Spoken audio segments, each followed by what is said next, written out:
আমার নিজের লেখা সমাজের দৃষ্টিভঙ্গি। যদি কোনো ভুল হয়ে থাকে অবশ্যই ক্ষমা সুন্দর দৃষ্টিতে দেখবেন। Sociology is the best subject in my life. এই কথাটির গুরুত্ব কি দিতে পেরেছি আমি, কিংবা কজন পারে এই বিষয়টিকে ব্যাখ্যা করতে? কজন কি? কেউই পারেন না। এই সমাজতত্ত্ব বিষয় সত্যি বড়ই কঠিন। আমাদের সমাজে যাদেরকে আমরা সমাজতত্ত্ববিদ বলি, ওনারাও কি পেরেছেন এই সমাজকে সঠিক পথে ব্যাখ্যা করতে? না, কেউই পারেননি। শুধুই দেখা গেছে সকলেই এনারা তাদের মতবাদ অর্থাৎ সমস্ত সমাজকে সামনে থেকে দেখার পর শুধুমাত্র একটা নিজস্বতা দিয়েছেন, আর সঙ্গে সমাজের কিছু মানুষের মানসিক ভাবনা। এটাই কি সোশিওলজি? এটাই কি সমাজ? না, কখনোই না এটা সমাজ। সমাজতত্ত্বের পরিধি হলো অনেক বড়, বিশাল আকৃতির, যা আমরা চোখে দেখতে পাই না, শুধুই পারি অনুভব করতে। আর এই অনুভব করার মাঝে কখন যেন আমরা ভুলে যাই সমাজটাকেই দেখতে। আচ্ছা, আপনারা বলুন তো, যে সমস্ত মানুষ সমাজে শুধুই স্বার্থ নিয়েই ভেবে চলেছেন, তারা কি স্বার্থ ছাড়া সমাজকে দেখবে? নাকি আবার সমাজকে এই যে সমাজ সমাজ সমাজ বলে শুধুই আওড়ে চলেছেন? আপনারা বলতে পারবেন সমাজ কি? পারবেন না, কেউ পারবেন না। এই যে এই সমাজতত্ত্ব বিষয়টিকে বিজ্ঞানের রানী বলা হয়েছে, আসলে এই বিজ্ঞানের রানীকে ব্যাখ্যা করা বড়ই কঠিন ব্যাপার। এই বিজ্ঞানের রানীকেও কিন্তু সঠিকভাবে ব্যাখ্যা করা যায়নি, কেননা এই বিজ্ঞান কিন্তু দাঁড়িয়ে আছে অঙ্ক, পদার্থবিদ্যা, জীববিদ্যা, অর্থনীতি ইত্যাদি সমস্ত কিছুর ওপর। এই সমস্ত কিছুর গভীর থেকে গভীরতমে প্রবেশ করতে পেরেছেন কি কোনো সোশিওলজিস্ট বা অন্যান্য যে কেউ বড় বড় উচ্চশিক্ষিত মানের মানুষেরা? না, জানেন না বা পারেনও নি। কেননা পৃথিবীর কোনো মানুষেরই সমস্ত বিষয়ের উপর জ্ঞান থাকা কখনোই সম্ভব নয়। নাকি পেরেছেন? নাকি জানেন সকলে অঙ্কের ল্যামডা বা বিটা সম্পর্কে? আমরা বলি জীববিদ্যা, কিন্তু এই জীব কথাটির মধ্যে কত ধরনের ফুল, ফল, জীবজন্তু, প্রাণী যে আছে তা আমরা জানি না। সেই অনেক কিছুই পৃথিবীর পাদদেশে লুটোপুটি খেতে খেতে নিঃশেষ হয়ে যায়। আমরা কেউই সমাজতত্ত্বের কিছু জিনিসের উপর ভিত্তি করে বলতে পারি না যে আমি একজন সমাজতত্ত্ববিদ। কেননা যত বড়ই সমাজতত্ত্ববিদ আসুক না কেন, তাদের কারোরই সব বিষয় সম্পর্কে জ্ঞান থাকে না। এই শিক্ষিত সমাজের কেউ কি বলতে পারবেন যে সমস্ত বিষয় সম্পর্কে কারোর সম্পূর্ণ জ্ঞান আছে? পারবেন না, কেউ পারবেন না।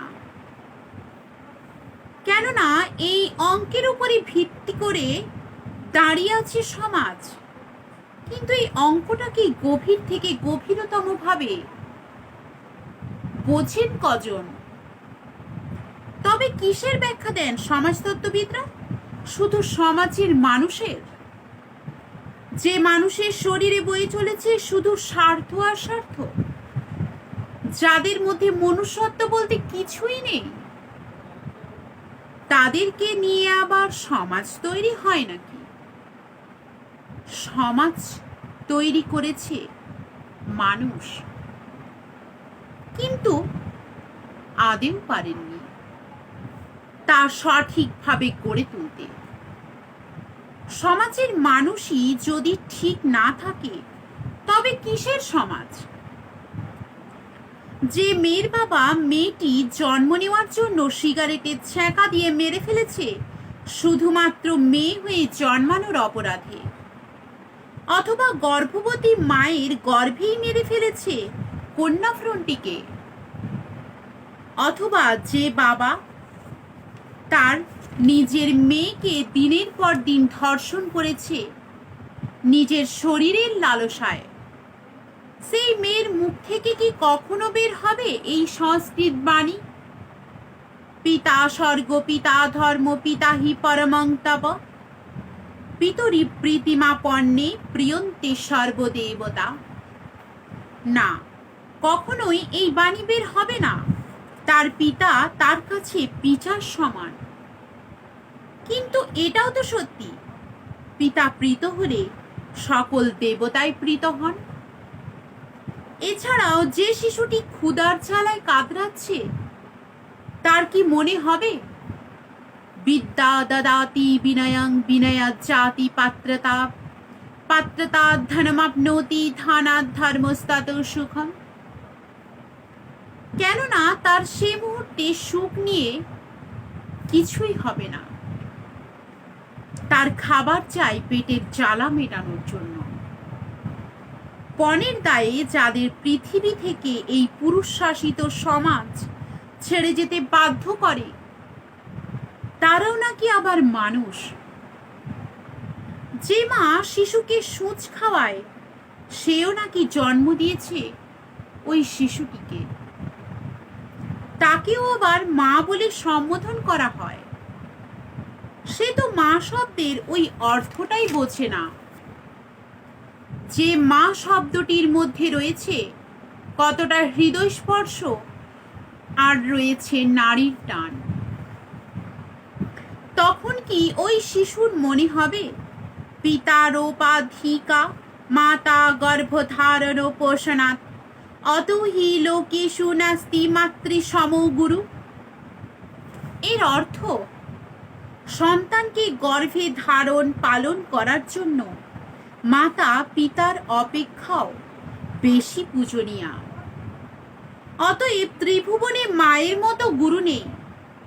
আমরা মেয়েরা নাকি ছোট ছোট জামা কাপড় পরে অনেকে বলে তাই তারা ধর্ষিত হয়। কিন্তু দেখুন এ কেমন সমাজ! ধর্মে যেখানে মা কালী উলঙ্গ আছেন তিনি কিন্তু এই দেবী রূপেই পূজিত হন।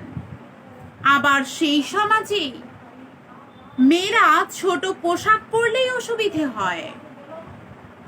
যে নারী অ্যাসিড দগ্ধ হয়ে দিনরাত এক বিভীষিকার মধ্যে মুখ লুকিয়ে থাকে তাকে সমাজের তো কেউ গুরুত্বই দেয় না। তবে তাদের মুখে কি বাণী বের হয়? সরস্বতী মাও এখানে হার মেনে যায়। এটাই নাকি আমাদের সমাজ। আবার এটা মানুষই তৈরি করেছে, তাও আবার মেনে নিতে হয়। যে ছেলেটি মিছিলে দাঁড়িয়ে সমাজের কাছে জোর গলায় বলছে মা বোনদের সাহস দিন, রাস্তায় একা একা বেরোতে দিন, আমরা সঙ্গে আছি, কিছুক্ষণ পর দেখা যায় সেই আবার রাস্তার মোড়ে বসে মেয়েদের শরীরের গঠন নিয়ে আলোচনা করছে এবং তা কুনজরে দেখছে।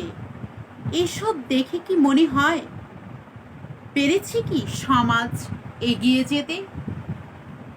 পারেননি। না, সমাজ কিছুই পারেননি। সমাজ বলে ধর্মের কথা, কিন্তু কজন বোঝেন ধর্ম? বলতে পারবেন শিক্ষিত সমাজের সকলে? মা কালীর জীব বেরিয়ে থাকার অর্থটা কি? সকলে বোঝেন না এর অর্থ। কালীমা এখানে নিজের জীব বের করার মধ্যে সমাজের মানুষকে বোঝাতে চেয়েছেন সংযত হও, লোভ ও লালসা ত্যাগ করো, দুষ্টের দমন করো এবং সৃষ্টির পালন করো এবং বড়দের সম্মান করো। এই সকল কিছুই তিনি রাজসিক, তামসিক ও সাত্ত্বিক দিক দিয়ে বুঝিয়েছেন। কিন্তু কজন মেনে চলেন এসব কিছু? পুরাকালে দেবতারা নাকি একসঙ্গে কাজ করতেন, কিন্তু এটা পুরাকালেই দেবতাদের মধ্যে চলে, বাস্তবে এসব চলে না। দেখো সমাজ, দেখো পৃথিবীটা কতই স্বার্থ। কেননা শ্রীকৃষ্ণ তার গীতার বাণীতে বলেন, অথ চিত্তং সমাধাতুং ন শক্নোষি ময়ি স্থিরম অভ্যাস যোগেন তত মামিচ্ছাপ্তং ধনঞ্জয়। এর অর্থ বোঝায়, আমাকে মন দিয়ে প্রার্থনা করো, তাহলেই আমাকে লাভ করতে পারবে। এখানে কিন্তু শ্রীকৃষ্ণ নিজেকে মহান ও শ্রেষ্ঠ বোঝাতে চেয়েছেন। আমরা তো শুধুমাত্র নিমিত্ত। তবে আমরা কি পারি সমাজের বর্ণনা করতে? শুধুই পারি নিজেকে জাহির করতে। শ্রীকৃষ্ণ নিজে চুরি বিদ্যাটির উদ্ঘাটন করেছেন, কিন্তু তিনি তার ওই ননি চুরির মধ্য দিয়ে মানুষের মন চুরির কথা বলেছেন, হৃদয় চুরির কথা বলেছেন। কিন্তু মানুষের হৃদয় চুরির জায়গায় ধন সম্পত্তি চুরির কথা বলেন। এও আবার সমাজ, তাকে আবার আমরা বলি মানুষ গড়ে তুলেছে। কিন্তু মানুষ যারা নিজেকেই সামলাতে পারেন না, তারা আবার পৃথিবী সামলাবে। ধিক্কার জানাই, আমি এই সমাজকে ধিক্কার জানাই, যেখানে শুধু মনুষ্যত্বহীন মানুষের বসবাস। কেউ কি সমাজে বলতে পারবে যে স্বার্থ ছাড়াই সে সমাজে কাজ করে? কেউই তা করে না। যে ছেলেটি চাকরিতে যোগ দিচ্ছে, সে কিন্তু নিজের স্বার্থেই দেয়, কেননা তার মা বাবা ও নিজের ভালো থাকার জন্য। এই সমস্ত কিছুটাই আশা আর আশা। যে মা শিশুকে জন্ম দিচ্ছে, সেই মাও কিন্তু আশা করে তার ছেলে বড় হয়ে তার বৃদ্ধ বয়সে দেখাশোনা করবে। তবে এটার মধ্যেও কি স্বার্থ নেই? তবে কিসের সমাজ, কিসের পৃথিবী? ভালোবাসা, স্নেহ, মায়া, মমতা সবই স্বার্থ, আর আত্মত্যাগ বলে কিছুই হয় না। যে মানুষগুলো ঠিকভাবে তার নিজের চরিত্রটাই গঠন করতে পারেননি, তারা আবার করবে আত্মত্যাগ। এই সত্য মিথ্যার ঘেরাটোপে পড়ে বিলীন হচ্ছে মানসিকতা। যতদিন না মানুষ তার চরিত্র ঠিক করতে পারছে, ততদিন পর্যন্ত সমাজ গড়ে ওঠা খুবই মুশকিল। তবে কখনোই আমরা বলতে পারি না যে সমাজতত্ত্ববিদ বলে কেউ আছেন। এটাই কি নয় সোশিওলজি? এটাই কি নয় সমাজ? না, এটা সমাজ নয়। সমাজ সেদিনই তৈরি হবে যেদিন থেকে মানুষের মধ্যে মনুষ্যত্ব বোধ জন্মাবে, যেদিন শেষ হবে মানুষে মানুষে ধর্মের লড়াই, যেদিন শেষ হবে মানুষে মানুষে রাজনীতির লড়াই, আর সেদিনই মানুষ আত্মত্যাগের কথা ভাববে। সেদিনই আমাদের এই সুন্দর পৃথিবীতে গড়ে উঠবে সমাজ। এটাই হবে আমাদের সমাজের শ্রেষ্ঠ সোশিওলজি। Thank you.